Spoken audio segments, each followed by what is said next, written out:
Cycle tracks గా tech వీధులు నగరవాసులని గుప్పిట్లోకి తీసుకుంటున్న సైక్లింగ్ ట్రెండ్. పూర్తి వివరాలకు చదవండి రేపటి సాక్షి దినపత్రిక. తిరుమల లడ్డూపై విష రాజకీయం చేస్తోన్న చంద్రబాబు నాయుడు ప్రభుత్వం మరో దుర్మార్గానికి తెగపడింది. మాజీ ముఖ్యమంత్రి వైఎస్ జగన్మోహన్ రెడ్డి తిరుమల వెంకటేశ్వర స్వామిని దర్శించుకోవడానికి వీల్లేదంటూ మోకాలడ్డింది. ఏళ్ల తరబడి తిరుమలను దర్శించుకుంటోన్న జగన్మోహన్ రెడ్డిని ఇప్పుడే మొదటిసారి వెళ్తున్నట్లు అడ్డుకొని డిక్లరేషన్ డ్రామా ఆడింది. లౌకిక రాజ్యంలో ఇది ముమ్మాటికి రాక్షస రాజ్యమే అని జగన్మోహన్ రెడ్డి చంద్రబాబు నాయుడుపై నిప్పులు చెరిగారు. చంద్రబాబు పాపాలను చూసి కూడా కనీసం మందలించేందుకు కూడా ఆలోచన చేయని బీజేపీని కూడా ఆయన నిలదీశారు. తిరుమల లడ్డూ విషయంలో ఎలాంటి పొరపాట్లు జరగలేదని, కల్తీ అన్నదే లేదని ఈవో నివేదికలు తేల్చి చెప్పినా చంద్రబాబు లడ్డూలో యానిమల్ ఫ్యాట్ ఉందని విషం కక్కడంపై జగన్మోహన్ రెడ్డి మండిపడుతున్నారు. కోట్లాది మంది భక్తులు బాబు చేస్తోన్న పాప రాజకీయాలను గమనించాలని విజ్ఞప్తి చేశారు.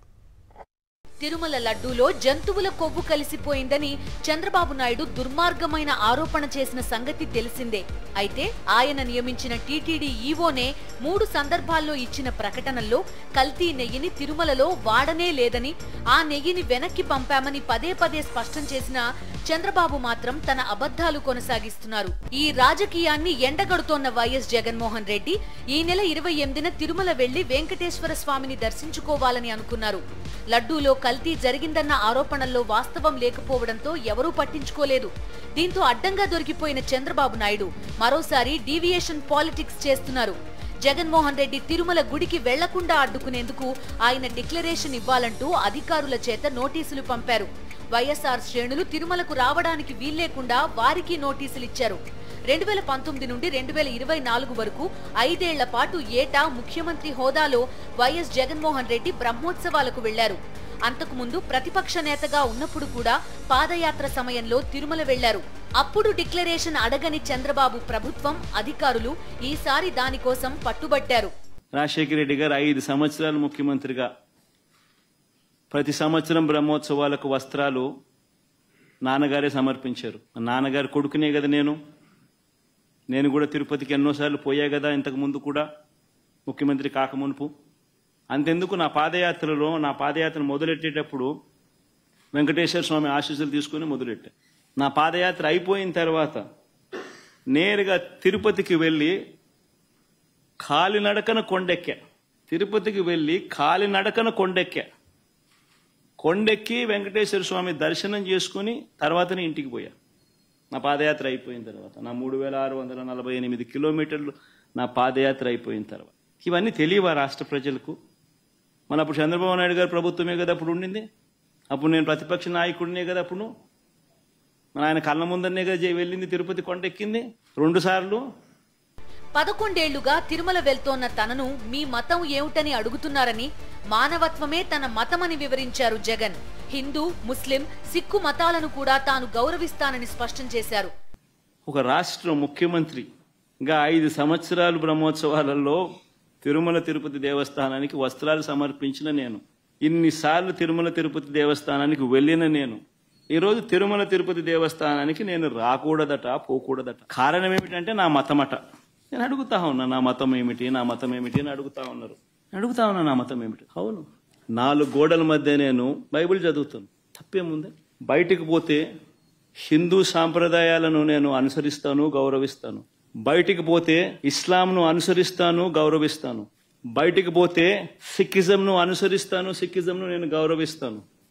నా మతం ఏమిటని అడుగుతా ఉన్నారు. నా మతం మానవత్వం. లడ్డూ విషయంలో చంద్రబాబు నాయుడి కుట్రలన్నీ బట్టబయలయ్యాయి. తిరుమల లడ్డూలో నాణ్యత లేదని ఆరోపణలు ఎదుర్కొంటున్న నేతి ట్యాంకర్లను అసలు వాడనే లేదని టీటీడీ ఈవో శ్యామలరావు జూలై 23న మీడియాకు వివరించారు. ఆ సమయంలో ఆయన నేతిలో వెజిటబుల్ ఫ్యాట్ కలిసిందని అన్నారు. తిరుమలలో నాణ్యత లేని నేతిని తిరస్కరించడం ఇదే మొదటిసారి కాదు. 2014 నుండి 2019 మధ్య కాలంలో బాబు సీఎంగా ఉన్నప్పుడు 14 సార్లకు పైనే రిజెక్ట్ చేశారు. ఆ తర్వాత జగన్మోహన్ రెడ్డి హయాంలో 18 సార్లు ఈ నేతిని తిరస్కరించారు. ఇప్పుడు కల్తీ జరిగిందని బాబు దబాయిస్తున్న నెయ్యి బాబు సీఎంగా ఉన్న సమయంలోనే జులైలో టీటీడీకి వచ్చింది. వాటి నమూనాలను పరీక్షించడానికి తిరుమల తిరుపతి దేవస్థానం చరిత్రలోనే మొదటిసారిగా బీజేపీ అధికారంలో ఉన్న గుజరాత్లోని నేషనల్ డైరీ డెవలప్మెంట్ బోర్డుకు పంపారు. దీనికి ముందు వరకు ఇటువంటి పరీక్షల కోసం మైసూర్ పంపేవారు.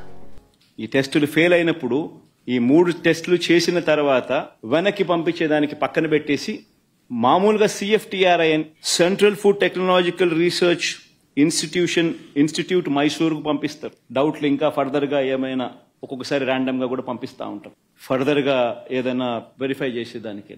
కానీ ఇక్కడ మాత్రం గుజరాత్ కు పంపించారు NDDB. ఫస్ట్ టైం TTDలో జరిగిన ఘటన ఇది. NDDB was brought into the picture for the first time. ఎంతో కాన్ఫిడెన్షియల్ గా రిపోర్టు పంపాలని TTD గుజరాత్ లోని NDDBని కోరింది. NDDB తన నివేదికలను TTDకి పంపింది. చిత్రం ఏంటంటే దీన్ని TTD కానీ ఏపీ ప్రభుత్వం కానీ అధికారికంగా విడుదల చేయలేదు. జూలైలో నివేదిక వస్తే 2 నెలలు మౌనంగా ఉన్నారు. సెప్టెంబర్లో TDP కార్యాలయంలో దీన్ని విడుదల చేశారు. దీనిపై TDP రాజకీయ కుట్ర చేస్తోందనడానికి ఇదే నిదర్శనం. Confidential report Telugu Desam party office September 19వ తారీఖున 2 నెలల తర్వాత తెలుగుదేశం పార్టీ ఆఫీస్ నుంచి రిలీజ్ చేస్తారు ఈ గుజరాత్ నుంచి వచ్చిన ఈ NDDB రిపోర్ట్. జూలై 23న ఈవో నేతి ట్యాంకర్లను వెనక్కి తిప్పి పంపేశామన్నారు. సెప్టెంబర్ 19న చంద్రబాబు నేతిలో యానిమల్ ఫ్యాట్ కలిపారని విష ప్రచారం చేశారు. దేవుని దగ్గర పెట్టే ప్రసాదం అపవిత్రం చేసే విధంగా ఓసారి బాధేస్తుంది. నాసి రకమైన ఇంగ్రీడియంట్సే కాకుండా ఎనిమల్ ఫ్యాట్ కూడా వాడారని, ఏది గీకు బదులు. చంద్రబాబు ఈ అబద్ధం ఆడిన మర్నాడే అంటే సెప్టెంబర్ 20న TTD ఈవో శ్యామలరావు మీడియా సాక్షిగా మరోసారి ప్రమాణాలు లేని నేతిని వాడలేదని, ట్యాంకర్లను వెనక్కి పంపేశామని క్లారిటీ ఇచ్చారు. సెప్టెంబర్ 22న TTD ఈవో ప్రభుత్వానికి లడ్డూ వివాదంపై ఒక నివేదిక సమర్పించారు. ఆ నివేదికలోనూ కల్తీ జరిగిందని అనుమానిస్తున్న నేతి ట్యాంకర్లను వాడలేదని శ్యామలరావు ప్రభుత్వానికి స్పష్టం చేశారు. Started supply from 12th June 2024. However, his 2 tankers on 6th July and 2 more tankers on 15th July were found to be of poor quality during our physical verification. Tarvata, accordingly, 4 samples were sent to NDDB lab, NDDP lab, Anand, Gujarat, confidentially for testing its quality. Confidentially ane padam nenu ikka reiterate chestanu. Confidentially for testing its quality. The report was received on 16th July and 23rd July. The adulterated cow ghee tankers supplied by the dairy was returned back. Vanaki Pampichesam and stopped further supplies from them and show cause notice was issued to them. TTD నివేదిక అందుకున్న తర్వాత కూడా లడ్డూలో నాణ్యత లేని నేతిని వాడలేదని స్పష్టంగా తెలిసిన చంద్రబాబు మాత్రం తన అబద్ధాన్ని కొనసాగించారు. 4 ట్యాంకర్స్ అప్పటికే 4 ట్యాంకర్స్ వచ్చేసాయి, దాన్ని వాడారు. తిరుమల టెండర్ల ద్వారా కొనుగోలు చేసే నేతి రేటు పైన చంద్రబాబు విష రాజకీయాలే చేస్తున్నారని జగన్మోహన్ రెడ్డి ఆరోపించారు. 320 రూపాయలకే కిలో నెయ్యి ఎలా వస్తుందని డబ్బులకు కక్కుర్తి పడి నాసిరకం నేతిని 320 రూపాయలకి కొన్నారని చంద్రబాబు ఆరోపించారు. చిత్రం ఏంటంటే చంద్రబాబు హయాంలోనూ ఇదే ధరకు నెయ్యి కొనుగోలు చేశారని జగన్మోహన్ రెడ్డి గుర్తు చేస్తున్నారు.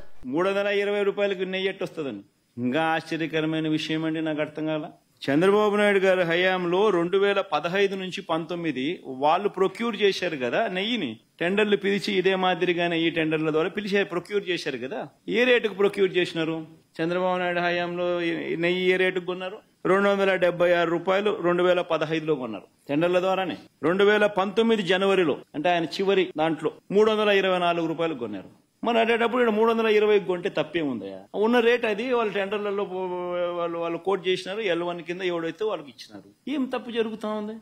నీ హయాం అంతా ఇదే రేట్లతోనే జరిగాయి, కొనుగోలు చేశారు. హిందూ మతానికి తామే ప్రతినిధులమని చెప్పుకునే బీజేపీ నేతలు తమ కూటమిలోని భాగస్వామ్య పక్షమైన TDP అధినేతే ఏడుకొండలవాడి దేవాలయ విశిష్టతను, తిరుమల లడ్డూ పవిత్రతను దెబ్బతీసేలా నీచ రాజకీయాలు చేస్తుంటే కనీసం మందలించకపోవడాన్ని సూటిగా ప్రశ్నించారు జగన్మోహన్ రెడ్డి. ఈరోజు మీ కళ్ళ ఎదుటే మీ NDA కూటమిలో భాగంగా ఉన్న వ్యక్తే తిరుపతిలో వెంకటేశ్వర స్వామి విశిష్టతను, తిరుపతి లడ్డు పేరు ప్రఖ్యాతలను, వెంకటేశ్వర స్వామి వైభవాన్ని దగ్గరుండి అబద్ధాలు చెబుతూ యానిమల్ ఫ్యాట్ వాడకపోయినా కూడా వాడినట్టుగా, లడ్డూలు తయారైనట్టుగా ఇన్ని ఆధారాలతో సహా రుజువు అవుతా ఉన్నా కూడా అబద్ధాలతో దుష్ప్రచారం చేసి తిరుమల తిరుపతి వెంకటేశ్వర స్వామిని అపవిత్రం చేసిన ఈ చంద్రబాబు నాయుడు గారిని ఎందుకు మీరు మందలించలేకపోతా ఉన్నారు? ఎందుకు మీరు వెనకేసుకొని వస్తా ఉన్నారు? హిందూయిజంకు మీరే టార్చ్ బేరర్స్ అని చెప్పుకుంటారు. అంటే మీ వాళ్ళు ఏం చేసినా గాని పర్వాలే. దేశవ్యాప్తంగా ఉన్న కోట్లాది మంది తిరుమల ఏడుకొండలవాని భక్తులు చంద్రబాబు ఆడుతోన్న నీచ రాజకీయాలను నిశితంగా గమనించాలని, నిజాలు తెలుసుకుని ఉద్వేగాలకు లోను కాకుండా సంయమనం పాటించాలని జగన్మోహన్ రెడ్డి విజ్ఞప్తి చేశారు.